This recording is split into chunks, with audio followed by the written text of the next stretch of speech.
Quanto aos homens idosos, que sejam temperantes, respeitáveis, sejam sensatos, sadios na fé, no amor e na constância. São aspectos bem importantes para o homem idoso, né? Mas também a mulher idosa.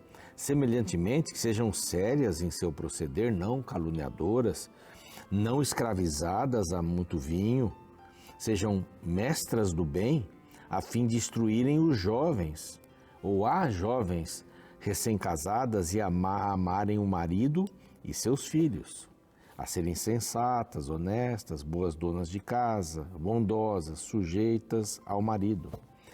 E finalmente o verso 6 assim: quanto aos moços, de igual modo, exorta-os para que em todas as coisas sejam criteriosos. Aqui em Tito, capítulo 2, versos 2 até o 6, nós encontramos conselhos para idosos, para mulheres, para homens idosos, para mulheres recém-casadas, para moços, não é? Que sejam irrepreensíveis. Verso 8 diz assim: linguagem sadia. Vai falar dos servos também, não furtem, e na sequência. São conselhos, né, muito importantes que a Bíblia dá para que as pessoas nessa fase tão bonita da vida, né, da maturidade, alguns dizem, não, bonita nada, dói tudo, e o que não dói não funciona e tal, mas se a gente for olhar só para isso, há tantas coisas que a gente pode fazer. Nós temos um grupo lá muito bacana, em nossa comunidade de pessoas 50 a mais, a gente chama, que tem atividades, que fazem planos, que fazem programações, que almoçam juntas. Isso é importante, né? Esse envolvimento sadio, gostoso. Quando diz aqui temperantes, respeitáveis, sensatos, e ouvir o conselho de uma pessoa mais velha, sensata, vai ter fila. Nós estamos precisando de muita gente que fale sensatamente. Essa é a palavra de Deus e este é o programa Reavivados por Sua Palavra, aqui da TV Novo Tempo. Todos os dias estamos com um capítulo novo aqui. A garganta já vai falhando aqui. Mas estamos com um capítulo novo para você. Na sequência, estamos estudando o livro de Isaías. E é um livro bastante complicado, é um livro bastante desafiador, não é? E nós estamos aqui todos os dias com você. Já passamos da metade do livro, logo vamos chegar em Jeremias e assim por diante. São profetas que são chamados profetas anteriores e profetas posteriores, mas são profetas maiores e menores, como a gente geralmente chama. Nós temos a alegria de ter conosco um grupo especial, que são parceiros, são os Anjos da Esperança. Eles nos ajudam com suas ofertas a pregarmos o Evangelho em português e espanhol para todo mundo. E esse grupo especial está convidando você para fazer parte também do mesmo. Esse WhatsApp aqui, esse número de WhatsApp, você pode anotar aí e mandar uma mensagem. Quero saber mais, quero me tornar um Anjo da Esperança. Então, bem-vindo, bem-vinda. Nós queremos oferecer para você essa revista, graças aos Anjos da Esperança. Essa revista vai gratuitamente para você. Pastor Michelson preparou, jornalista, escritor, tem dito aqui, a origem de tudo, de onde viemos, informações importantes, bíblicas, científicas, para você entender. Viemos das mãos de um Criador que nos ama profundamente. Para receber a revista, basta mandar uma mensagem para este outro WhatsApp aqui, tá bom? É diferente daquele outro dos Anjos da Esperança.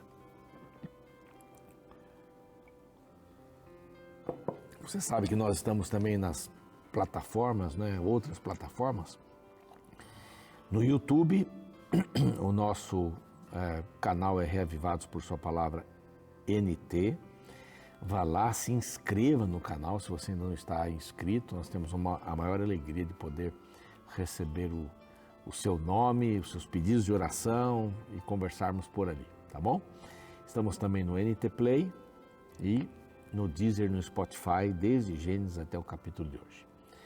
Nós vamos para um rápido intervalo, na volta vamos dar sequência ao estudo de Isaías.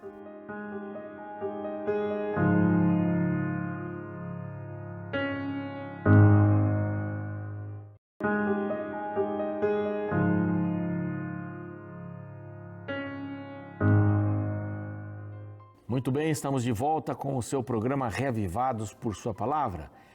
Hoje, capítulo 44 de Isaías, nesse blocão aqui do 40 ao 48, eu já disse algumas vezes, vou repetir, estamos falando quão grande é o Senhor. O título é Quão grande és tu. Primeiro, Deus é maior que as nossas circunstâncias. Deus é maior. Coisas do passado, do presente, dentro de nós. O 41 vai falando, Deus é maior que os nossos medos. Não temas, aparece a expressão aqui, não temas. 3 vezes, Deus é maior. E ele estabelece Ciro como seu servo, Israel como seu servo. Capítulo 42, o Messias como seu servo.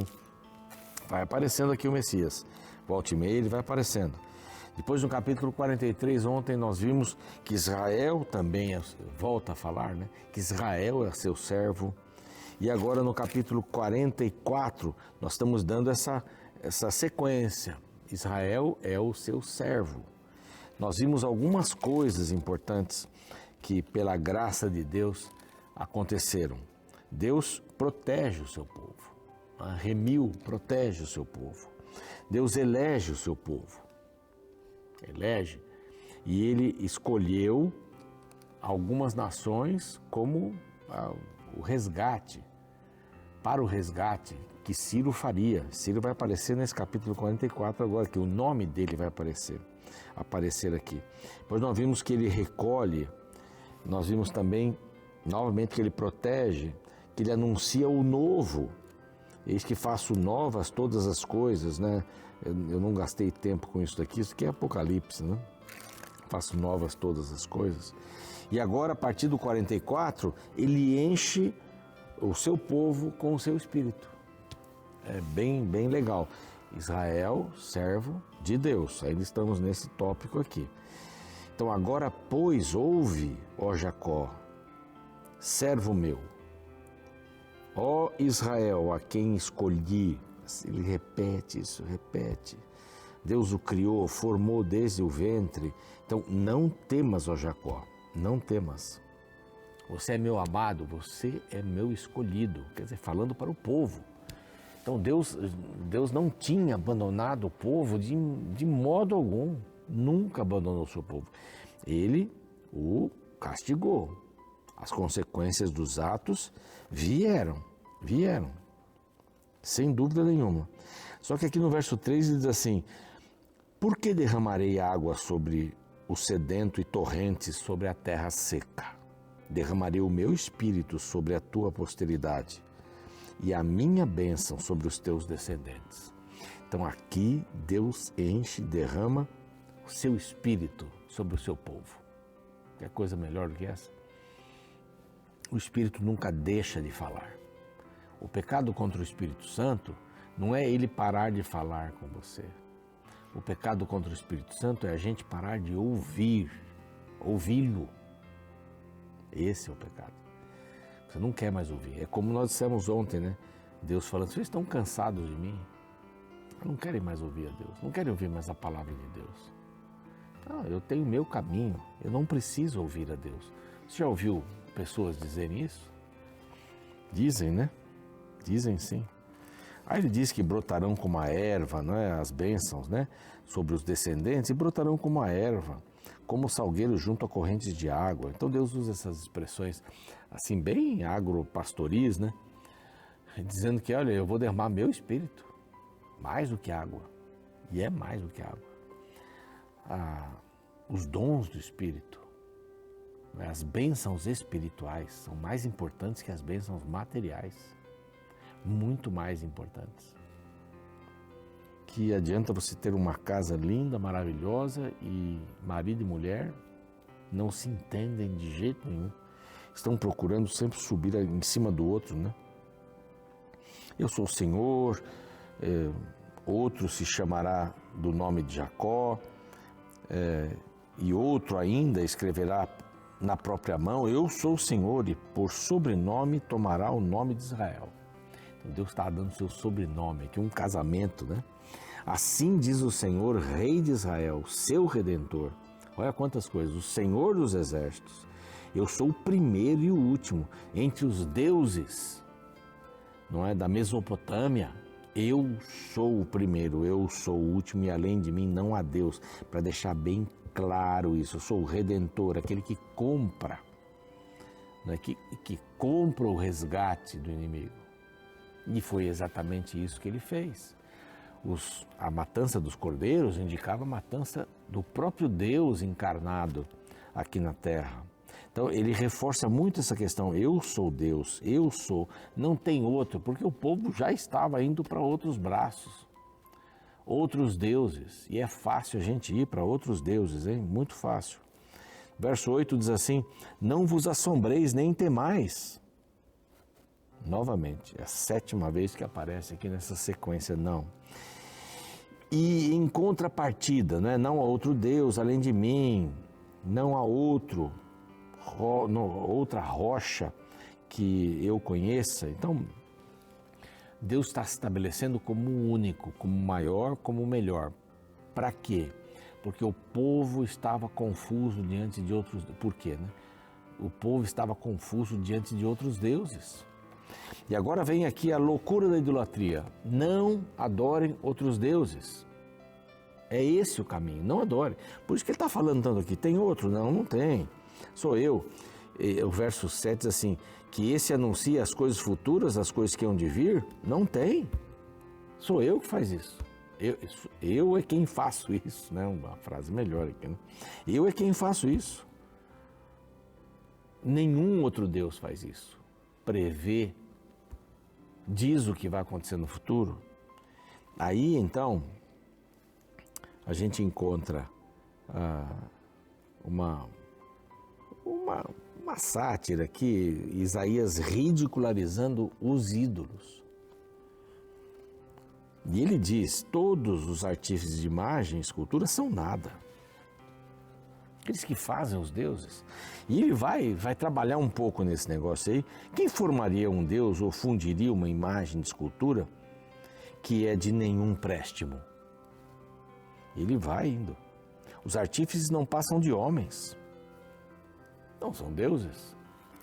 Eu faço um Deus, eu sou homem, então que Deus é esse que eu fiz? Ele vai citar aqui 3 elementos, ou 3 pessoas, 3 profissões que fazem. A primeira, o ferreiro.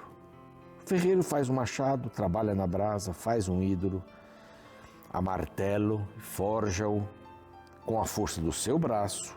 Ele tem fome e a sua força falta, não bebe água e desfalece. Esse é o ferreiro.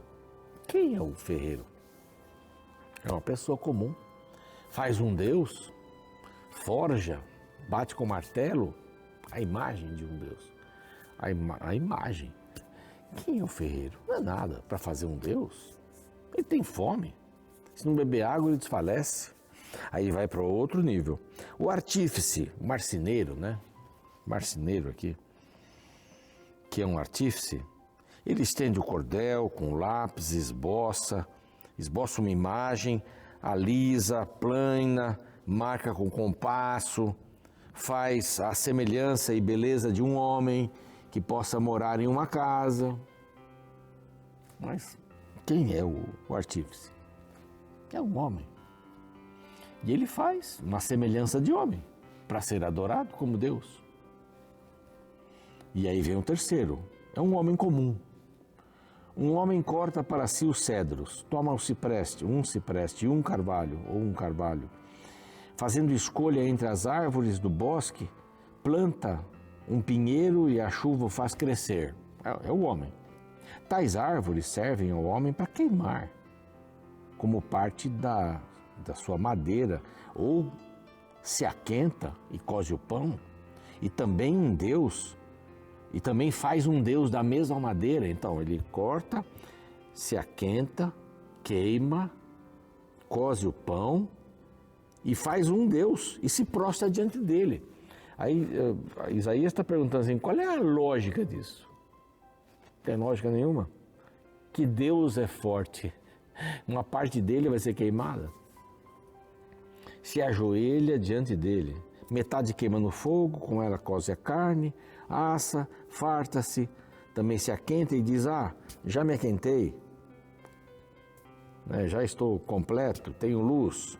Então o resto faz um Deus, uma imagem de escultura, ajoelha-se, prostra-se e lhe dirige a sua oração, dizendo, verso 17, livra-me, porque tu és meu Deus. Que senso tem isso? Qual é o senso que tem isso? Aí diz assim, metade você faz isso, você se ajoelha, não é mentira naquilo que eu confio? Isso não seria mentira? Deus quer livrar a alma da mentira, o ser humano da mentira, e você adorar a uma imagem é mentira. É uma mentira, ele diz aqui. Então só há um Deus. Isso, lembre-se que lá em cima ele introduz dizendo assim, não há outro Deus, além de mim não há outro Deus. Sou o primeiro, eu sou o último. Redentor, Senhor dos exércitos, Rei dos reis. Senhor, não tem outro. Como é que você faz imagens para adorar? Se assenta e diz, meu Deus, me livra. Não tem. Mas agora ele faz uma promessa de livramento. Então, naquela sequência, ele enche com o Espírito, né, seu povo, faz esse comentário aqui, Isaías faz o comentário sobre a idolatria, e agora ele vem a promessa do livramento. É o 7º item, antes da gente partir para o 45, que é Deus é maior que os nossos inimigos. O 7º item, ele perdoa. Estamos dentro do subtítulo Israel, servo de Deus. Ele, aqui vou voltar, que ele elege, ele reconhece, ele protege, ele anuncia o novo, eis que faço novas todas as coisas. Ele enche com o Espírito, e aqui neste bloco, finalmente, ele diz, ele perdoa. Lembra-te destas coisas, ó Jacó, porque você é meu servo, Israel, servo de Deus.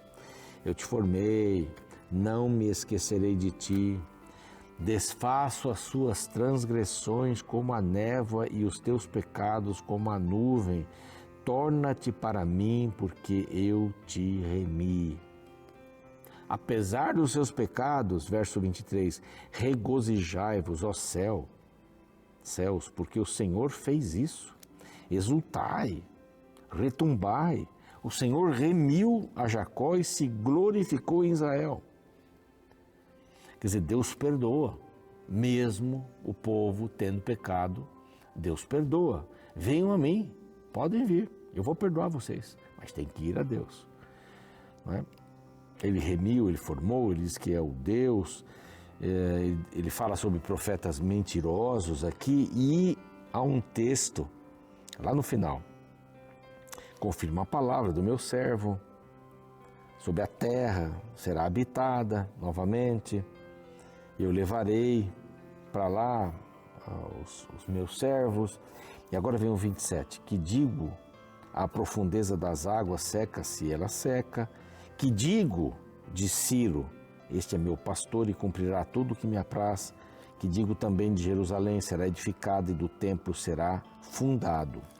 Aqui é uma polêmica danada, porque muita gente diz assim, isso aqui foi escrito depois, como é que o nome Ciro aparece aqui? Bom, Deus sabia. E eu acho que colocou aqui esse nome para complicar mesmo, para criar essa expectativa. Ciro já é projetado aqui antes dele aparecer. Antes dele aparecer, a promessa de Deus aqui, a promessa de livramento, quer dizer, eles estavam ainda lá. A promessa de livramento acompanha o nome. Lá atrás diz que um homem do Oriente. E aqui a palavra Ciro aparece. Ciro aparece. Lá em Crônicas conta a história, né? Segundo Crônicas conta essa história. Esdras também conta a história. Então, nesse capítulo, nós vimos aqui, a gente termina esse Deus é maior que os nossos medos. Então, ele dá muitas palavras. Confie em mim, não temas. Eu sou grande, eu sou maior. Eu sou o primeiro, eu sou o último, não tem para ninguém, eu sou Deus. Por acaso alguém pode prever o futuro? Pode falar do futuro? Eu posso, nenhum Deus pode fazer isso. Essa é a palavra de Deus. Você confia nisso? Confia que Deus está acima de todas as coisas? Então, olhe comigo. Pai querido, nós te agradecemos por essa história bíblica. E a gente vai galgando aqui capítulo por capítulo. A história quando o Senhor diz para o seu povo, para o povo de Judá, eu sou o Senhor, eu vou cuidar de vocês, eu elegi vocês, eu escolhi. Amor parte realmente assim, desse princípio, eu escolhi amar, eu decidi amar. Então eu vou com vocês até as últimas consequências.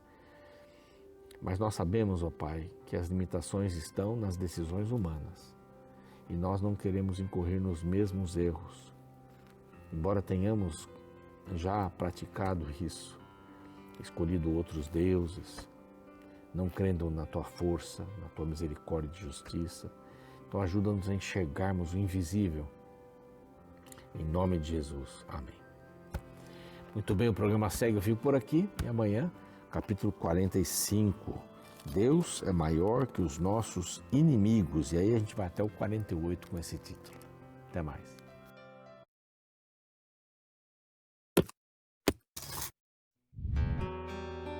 Um dos pecados mais antigos, mas que adquiriu novas formas em nossos dias, é a prática da idolatria. Dentre os vários textos bíblicos que condenam tal prática, está o capítulo 44 de Isaías. O verso 9 é claro ao afirmar: todos os artifícios de imagens de escultura são nada, e as suas coisas preferidas são de nenhum préstimo. Eles mesmos são testemunhas de que eles nada veem, nem entendem para que eles sejam confundidos. Nos versos seguintes, Isaías continua a argumentar que os ídolos são criados pelos homens, enquanto que o Deus verdadeiro é que é o Criador. Quando adoramos ídolos, trocamos a adoração do Criador por alguma coisa que nós criamos. Por isso que no verso 21 Deus fala: lembra-te destas coisas, ó Jacó, ó Israel, porquanto és meu servo. Eu te formei, tu és meu servo, ó Israel. Não me esquecerei de ti. Infelizmente, muitas pessoas não percebem que estão trocando Cristo por criações humanas. Atualmente eu moro próximo a Belém do Pará. Aqui acontece o famoso Círio de Nazaré. Considerado o maior evento promovido pela Igreja Católica no Brasil, ele ocorre há mais de 2 séculos. Estima-se que cerca de 2 milhões de pessoas participam anualmente deste ajuntamento. Sem dúvida que muitas pessoas participam deste evento buscando com sinceridade as bênçãos de Deus. Porém, eu tenho presenciado muitos indivíduos manifestando um espírito extremamente idolátrico que, ao reverenciar uma imagem feita por mãos humanas, colocam Jesus em segundo plano. E a verdade é que cristianismo não pode existir se Cristo não estar em primeiro lugar. Qualquer coisa que tome o lugar de Cristo é um ídolo. Veja, eu não estou questionando o respeito que devemos ter por Maria, a mãe de Jesus. Porém, nem ela ou qualquer outro ser humano, por mais santo que tenha sido, não pode tomar o lugar que pertence a Jesus. Nenhuma criatura deve ser adorada por outra criatura. O primeiro que desejou tal coisa foi o próprio Satanás. A adoração deve ser dada somente a Deus. Esta foi a conclusão que uma senhora cristã levou sua amiga a considerar em um interessante diálogo. Inicialmente ela perguntou: você conhece a história de Santo Antônio, não é mesmo? De quem Santo Antônio era devoto? De Jesus, respondeu a amiga. E Santa Rita? Continuou a senhora. De Jesus, retrucou novamente a amiga. São Pedro? Jesus também. São Benedito? Devoto de Jesus. Então concluiu a senhora: siga o exemplo dos santos. Adore somente a Jesus, o Criador de tudo.